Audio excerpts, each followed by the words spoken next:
का है ये वाला येलो वाला? 3500 ये 3500 का है।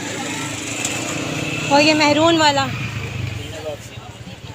3000। ये 3500 का है। बहुत महंगे हैं। देखिए ये मैक्सी है, तो ये मुझे पसंद आई है, लेकिन मेरे पास अभी पैसे नहीं है लेने के लिए। ये मार्केट में आई हुई हूँ और ये देखें ये ज्वेलरी की शॉप्स है, लेकिन मेरे पास अब पैसे नहीं हैं कि मैं ये ले सकूँ। फ़िलहाल मैं आपको दिखा रही हूँ। तो हमने जूते लिए हैं और हमने ड्रेस लिया है और हम घर की वापसी पे जा रहे हैं। तो ये देखें शॉप्स, ये मुल्तान का हरम गेट बाज़ार है।